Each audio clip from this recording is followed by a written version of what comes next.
Anime fans, One Piece fans, what's good? The answer to that question, of course, is One Piece. One Piece is what's good, and today I have a pretty controversial topic for you guys. Please watch this video to the end and hear me out. That controversial topic is that Gecko Moria could have possibly been Admiral level in his prime. I can do it on my own, but sometimes it gets cold like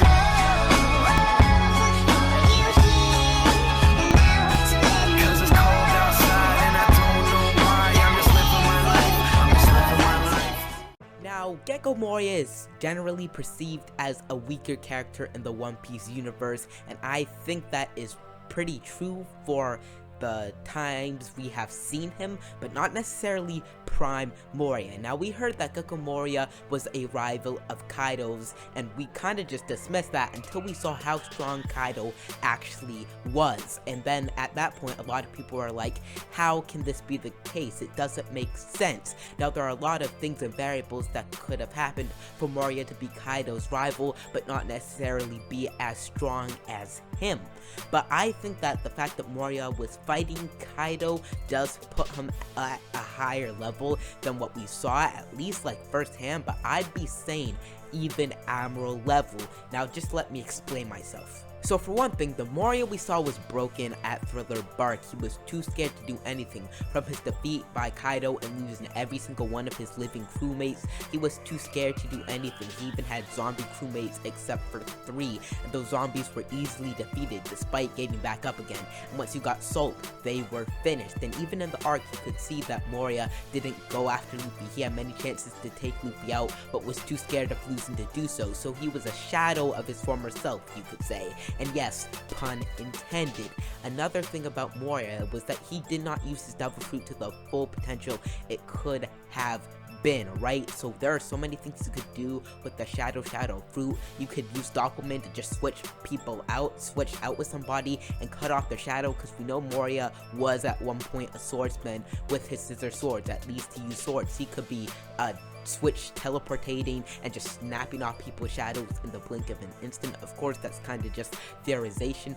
There are many things with his fruit he could have done that he did not do. And as I said, he wasn't training. He was lazy. He was too scared, and he just wasn't doing anything. He wasn't keeping in shape. He wasn't training. So there are probably many things he could have done that he had in his arsenal that he didn't know how to do anymore, and that were rusty, and that he was too scared to attempt. Now, I think I've kind of brought to light the fact that Moria is not what he once was. Prime Moria was a different thing than the Moria we see now, whether Prime Moria was 2nd commander level, like 3rd commander level, or admiral level, like whatever he was, he's not what he once was. Now, I know a lot of you are going to be like, well, even so, what does Gecko Moria have that could possibly combat the King of Beasts? And what I have to say to you is Shadows Asgard. In Thriller Bark, Moria, it took in 1,000 shadows, and he smashed the ground, and it created a giant crater, and that wasn't even his hardest punch, it looked like. So if Moria was able to control that in his prime, if he had completely controlled Shadows Asgard, had complete control over the form, I think that could be Admiral level and actually be fighting against the King of Beasts, and he probably would have other like very strong techniques. But Shadows Asgard specifically fighting a giant dragon form of Kaido is not unfeasible to me. I think that's a plausible thing, but that's not the most impressive thing Moria has done. I think the most impressive thing Moria has done is fight Kaido. So let me explain. We know Moria and Kaido have fought at least once, and they were considered rivals, even though how big the power gap between them was, we don't know. But I think the fact that Moria was able to get to Kaido and fight him is the most impressive thing. It was revealed that Moria fought Kaido in not just any place, but Wano.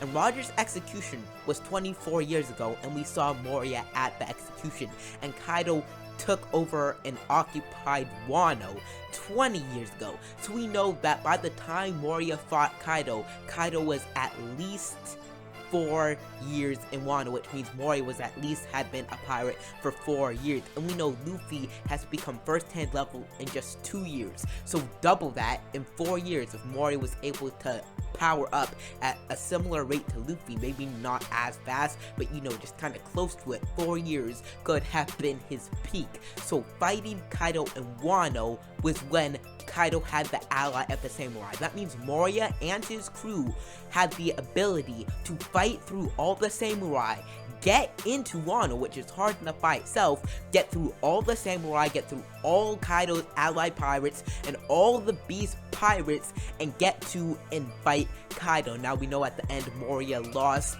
and his whole crew was destroyed, but you must note that Moria himself survived. Now there's always the possibility that Kaido kept Moria alive and let him go just for Moria to suffer, but Kaido doesn't seem like the kind of guy to let people go. He either kills them or he captures them and tries to integrate them into his crew. So the fact that Moria is at Thriller Bark and he escaped Kaido either means Kaido captured him and Moria escaped the prisons and got away, or Moria got away at the scene of the battle. Either way, that's pretty impressive, and that is not something to sleep on. So here's the reasons I think Moria could possibly have been Admiral level just reviewed. So for one thing, he's not what he once was. That's evidently clear. That's very, very clear.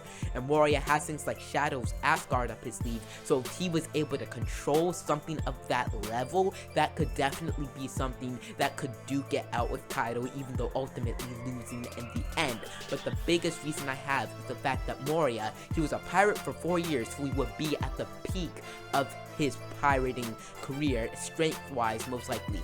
He could have gotten a bit stronger, but that's probably what would be him at his strongest. So the fact that he was able to get through all Kaido's allied samurai, since Kaido had occupied Wano by that time, he got through all the strong samurai of Wano, got to Kaido and battled him. Although ultimately losing, that is a very, very big feat. Just think about it. We've been seeing all these guys. We've been seeing Yoshihiro, we've been seeing the beast pirates like Queen and King. We don't know how old Queen and King are. We know Jack was 8 at the time of the Kozuki Oden's takedown, so at that time Jack would have been 12, so Jack wouldn't have been necessarily like strong enough to be taking on the Moria pirates, the Thriller Bark pirates. But even so, the fact that he was able to get through all those samurai, get through the beast pirates who were still probably strong, get to a probably Yonko level Kaido and fight him, and the fact that they were considered rivals in the first place is all very big feats, and I think that puts him on the tier of Admiral level. Maybe a bit weaker like first hand, but I'm thinking Admiral level, because just think about it.